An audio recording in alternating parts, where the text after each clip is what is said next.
আল্লাহর কাছে দোয়া করছি, আল্লাহ তাআলা শহীদ ফেলানীকে জান্নাতুল ফেরদৌসের মেহমান হিসেবে কবুল করুক, আল্লাহুম্মা আমিন। শহীদ ফেলানীকে যেদিন কাঁটাতারে ঝুলিয়ে রাখা হয় এবং ভারতীয় বাহিনী বিএসএফ যখন পাখির মতো গুলি করেছিল এবং শহীদ ফেলানীকে যখন কাঁটাতারে ঝুলিয়ে রেখেছিল এবং তার যে রক্ত পড়ছিল, সেদিন শুধুমাত্র কুড়িগ্রামে রক্ত পড়েনি, সারা বাংলাদেশের জমিনে সেদিন রক্ত পড়েছিল।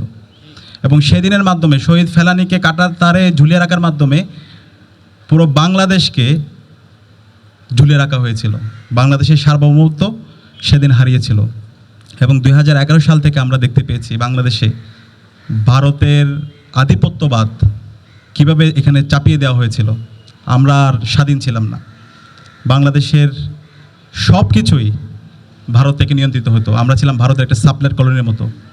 এখানকার আমাদের সংস্কৃতিকে ধ্বংস করে দেওয়া হয়েছে, আমাদের এখানকার রাজনৈতিক যে সংস্কৃতি সেটাকে ধ্বংস করে দেওয়া হয়েছে, আমাদের অর্থ ব্যবস্থাকে ধ্বংস করে দেওয়া হয়েছে, আমাদের শিক্ষা ব্যবস্থাকে ধ্বংস করে দেওয়া হয়েছে। বাংলাদেশ আর বাংলাদেশের মধ্যে ছিল না। বাংলাদেশে যে ফ্যাসিস্ট হাসিনা ছিল, সে ছিল একটা পুতুল এবং ভারত থেকেই সব কিছু এখানে পরিচালিত হতো। আমাদের সকল প্রতিষ্ঠানগুলোকে একদম ভেঙে চুরমার করে দেওয়া হয়েছিল। বিশ্ববিদ্যালয়ের প্রতিটি হল এক একটা কনসেন্ট্রেশন ক্যাম্প তৈরি হয়েছিল এবং এই কনসেন্ট্রেশন ক্যাম্পগুলো সে দিল্লি থেকেই পরিচালিত হতো।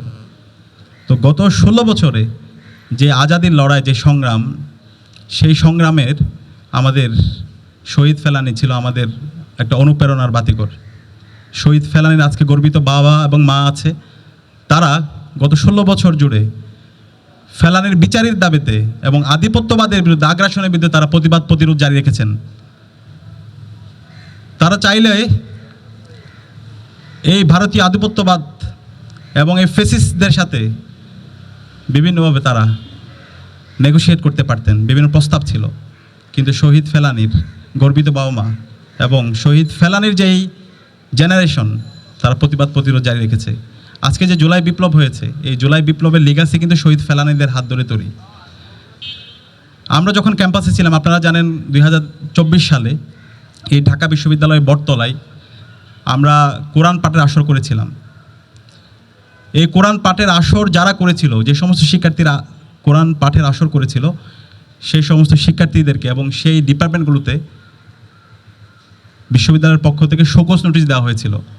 তো আমরা যখন খোঁজ নিচ্ছিলাম এবং আমরা যখন প্রশ্ন করছিলাম তৎকালীন বিশ্ববিদ্যালয়ের ভিসি ফেসিস্ট মাকসুদ কামালকে, তখন মাকসুদ কামাল বলছিল তার কাছে এম্বাসি থেকে দিল্লির তাবেদাররা, দিল্লির দালালরা এম্বাসি থেকে তার কাছে চিঠি পাঠাইছে, এই ঢাকা বিশ্ববিদ্যালয় বটতলায় যে কোরআন তেলাওয়াতের আসর করা হয়েছে, সে কারা করেছে তাদের বিরুদ্ধে যেন বিশ্ববিদ্যালয় শোকজ, তাদের বিরুদ্ধে ব্যবস্থা গ্রহণ করে, তাদেরকে যেন বহিষ্কার করে। তাহলে চিন্তা করেন, আজকে আমাদের এই বাংলাদেশ, যে বাংলাদেশ আমাদের এই অঞ্চলের মাটিও মানুষের যে সংস্কৃতি, সেই সংস্কৃতি যারা পালন করছে এবং যেখানে 90% অধিক মানুষ হচ্ছে মুসলমান, তারা কোরআন পাঠের একটা আসর করছে, সেই আসর দিল্লির তাবেদাররা সহ্য করতে পারছে না। তারা এখানে চিঠি দিয়ে সেটা বন্ধ করার জন্য শিক্ষার্থীদেরকে বিভিন্ন ধরনের হুমকি ধুমকি দিয়েছিল। এবং এই পুরো ফেসিবাদ জুড়ে বাংলাদেশের এই সকল গণহত্যা, শিশু হত্যা এবং বাংলাদেশের প্রতিটি জায়গায় যে মানবাধিকার লঙ্ঘন হয়েছে, এই সকল কিছুর সাথে এই ভারতীয় আধিপত্যবাদ জড়িত আছে। এবং ভারতীয় আধিপত্যবাদের বাংলাদেশে যারা দোসর, খুনি হাসিনা, নিষিদ্ধ ছাত্রলীগ, যুবলীগ এবং কালচারাল ফেসিস্ট চক্র, যারা এই ভারতীয় আধিপত্যবাদকে এখানে লেজিটিমাইজ করার চেষ্টা করেছে, এটাকে বৈধতা দেওয়ার চেষ্টা করেছে, তারা এটার সাথে জড়িত আছে। এবং এই জুলাই বিপ্লবে কিন্তু আমাদের স্লোগান, কমন কয়েকটা স্লোগান ছিল। সেই স্লোগানের মধ্যে অন্যতম একটা স্লোগান হচ্ছে দিল্লি না ঢাকা, ঢাকা ঢাকা, গোলামি না আজাদি, আজাদি আজাদি, ভারত না বাংলাদেশ, বাংলাদেশ বাংলাদেশ। তো এই যে আজাদির লড়াই, সেই লড়াই আমরা আমাদের এই জুলাই বিপ্লবের মাধ্যমে আমরা একদম পূর্ণাঙ্গ আমাদের লড়াইটা আমরা শুরু করেছি। এবং এই জুলাই বিপ্লবের মাধ্যমে আমাদের শহীদদের আত্মত্যাগের মাধ্যমে আজকে আমরা ফেসিবাদ মুক্ত নতুন বাংলাদেশ পেয়েছি। এবং এই নতুন বাংলাদেশে আজকে আমরা ভারতীয় আধিপত্যবাদ থেকে মুক্ত পেয়েছি। তাদের যত মেকানিজম ছিল গত 16 বছরে, তারা যত মেকানিজম করেছে, সকল মেকানিজমগুলো ভেঙে চুরমার হয়ে গেছে। এখন আমাদের দায়িত্ব হচ্ছে এই ভারতীয় আধিপত্যবাদের সাথে যারা জড়িত ছিল, যারা দোসররা ছিল, গত 16 বছরে ফেলানি থেকে শুরু করে সীমান্তে যত হত্যাকাণ্ড হয়েছে, আমরা একটা রিপোর্টে দেখতে পেয়েছি গত 16 বছর প্রায় 588 জনের অধিক নাগরিককে হত্যা করা হয়েছে। এই সকল হত্যাকাণ্ডের বিচার এখন স্বাধীন বাংলাদেশে করতে হবে এবং সে জায়গায় আমরা ঢাকা বিশ্ববিদ্যালয় কেন্দ্রীয় ছাত্র সংসদ ডাকসু দেশের মুক্তিকামী ছাত্র জনতাকে নিয়ে এই সীমান্তে সকল হত্যাকাণ্ডের বিচারের দাবিতে আমরা আমাদের লড়াই সংগ্রাম জারি রাখবো ইনশাআল্লাহ। আমাদের এই নতুন বাংলাদেশে এখন ভারতের সাথে আমাদের প্রভুসুলভ সম্পর্ক চলবে না, আমাদের সম্পর্ক হবে ন্যায্যতার ভিত্তিতে, ইনসাফের ভিত্তিতে। এই ভারত যদি আর কোনো হত্যাকাণ্ড এই বাংলাদেশে করে, সীমান্তে যদি ফেলানির মতো আর কোনো হত্যাকাণ্ড হয়, আমরা আর ছাড় দিব না। বাংলাদেশের 18 কোটি জনতাকে সাথে নিয়ে আমরা আমাদের প্রতিবাদ প্রতিরোধ জারি রাখবো ইনশাআল্লাহ। এবং আমরা ইতিমধ্যে দেখতে পেয়েছি ভারতের উগ্র হিন্দুত্ববাদীরা আমাদের মুস্তাফিজকে তার বিরুদ্ধে মব তৈরি করে মুস্তাফিজকে তারা খেলতে দেয়নি। আমরা অবস্থান আমাদের পরিষ্কার, ভারতের আমাদের ওখানে গিয়ে খেলার দরকার নেই। আমরা যারা এই ধরনের মব ক্রিয়েট করে, যারা এই ধরনের আধিপত্যবাদ কায়েম করতে চায়, তাদের বিরুদ্ধে আমাদের লড়াই জারি থাকবে। বাংলাদেশ ক্রিকেট বোর্ড যে সিদ্ধান্ত নিয়েছে সেই সিদ্ধান্তকে আমরা সাধুবাদ জানাই। এই ধরনের যারা আধিপত্যবাদ কায়েম করতে চায় তাদের সাথে আমাদের কোনো সম্পর্ক হবে না, আমাদের এই সম্পর্ক হবে ইনসাফের ভিত্তিতে। আমরা দেখতে পেয়েছি গত 54 বছর আমাদের উত্তরবঙ্গ সবচেয়ে বেশি অবহেলিত অবস্থায় আছে। এই উত্তরবঙ্গের আমাদের যে পানির হিস্সা সেটা আমরা পাইনি। উত্তরবঙ্গের পুরো রাজনীতি কন্ট্রোল করেছে ভারতীয় আধিপত্যবাদীরাই। এই স্বাধীন বাংলাদেশে এই উত্তরবঙ্গের রাজনীতি নির্ধারণ হবে বাংলাদেশ থেকে, ঢাকা থেকে। সুতরাং এই ভারতীয় যারা দালাল আছে, যারা দূষর আছে, তাদের এই ঠিকানা এই নতুন বাংলাদেশে হবে না। এবং সে জায়গায় জুলাইয়ের যে প্রজন্ম, সে প্রজন্ম আমরা ঐক্যবদ্ধ আছি। আমরা ঐক্যবদ্ধভাবে আমাদের ইনসাফের লড়াই, এই আধিপত্যবাদের বিরুদ্ধে যে লড়াই, আগ্রাসনের বিরুদ্ধে যে লড়াই, সে লড়াই আমরা জারি রাখবো। এবং এই আধিপত্যবাদের বিরুদ্ধে, আগ্রাসনের বিরুদ্ধে কথা বলতে গিয়ে আমাদের জাতীয় নেতৃবৃন্দকে আমরা হারিয়েছি। এই জাতীয় নেতৃবৃন্দদেরকে যারা হত্যাযজ্ঞ করেছে এবং সর্বশেষ আমাদের শহীদ উসমান হাদি ভাইকে হত্যার অন্যতম কারণ হচ্ছে এই ভারতীয় আধিপত্যবাদের বিরুদ্ধে কথা বলা, আগ্রাসনের বিরুদ্ধে কথা বলা। এবং শহীদ উসমান হাদির যারা হত্যাকারী আছে তারা আজকে ভারতে পালাইছে। এবং আছে খুনি হাসিনা, যে এই জুলাই বিপ্লবে গণহত্যা এবং শিশু হত্যা করেছে, আমাদের 2000 ভাই বোনকে শহীদ করেছে, 40,000 আমাদের ভাই বোনকে গুম খুন করেছে। এবং গত 16 বছরে বাংলাদেশে গুম খুন, আয়নাগর থেকে শুরু করে শিক্ষার্থীদের উপর নির্যাতন নিপীড়ন করেছে। এই খুনি হাসিনাকে আজকে ভারতীয় দিল্লির তাবেদাররা তারা তাকে আশ্রয় দিয়েছে।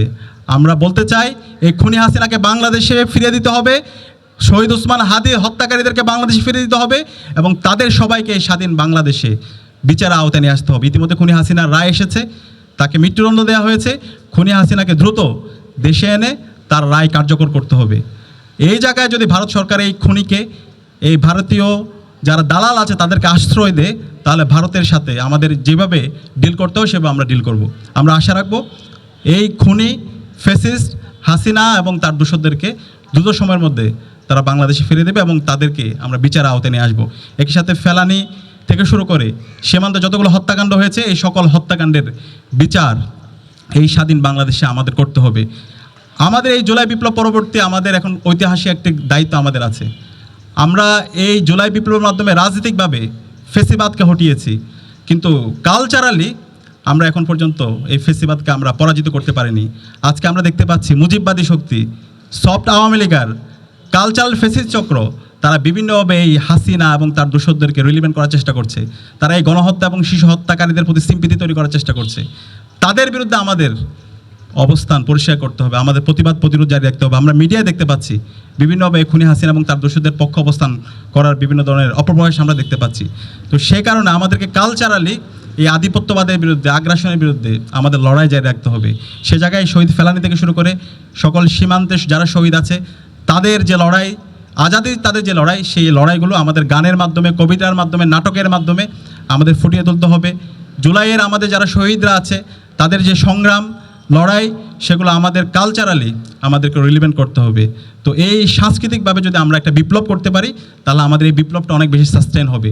তো এই জুলাইকে একটা পরিপূর্ণ বিপ্লবের রূপ দেওয়ার জন্য আমাদের একটা সাংস্কৃতিক বিপ্লব দরকার। তো আমরা সেই জায়গায় আশা রাখছি ঢাকা বিশ্ববিদ্যালয় সহ বাংলাদেশের সকল বিশ্ববিদ্যালয় এবং বিভিন্ন পর্যায়ে আমরা যারা শিক্ষার্থীরা আছি, নাগরিকরা আছি, যারা বুদ্ধিজীবীরা আছে, তারা সবাই এই জুলাইকে ধারণ করে আধিপত্যবাদের বিরুদ্ধে, আগ্রাসনের বিরুদ্ধে এবং ইনসাফের পক্ষে আমরা আমাদের লড়াই সংগ্রাম জারি রাখবো এবং আশা করছি ইনসাফে বিজয় হবে। এবং শহীদ ফেলানি থেকে শুরু করে আধিপত্যবাদের বিরুদ্ধে, আগ্রাসনের বিরুদ্ধে কথা বলতে গিয়ে যারা শহীদ হয়েছে তাদের রেখে যাওয়া যে আমানত, সে আমানত আমরা যথাযথভাবে আমরা বাস্তবায়ন করতে পারবো এবং এই বাংলাদেশে আমরা ইনসাফ কায়েম করতে পারবো। সবাইকে আজকের আয়োজনে উপস্থিত হওয়ার জন্য সবাইকে ধন্যবাদ জানিয়ে আমি আমার কথা এখানে শেষ করছি। আসসালামু আলাইকুম।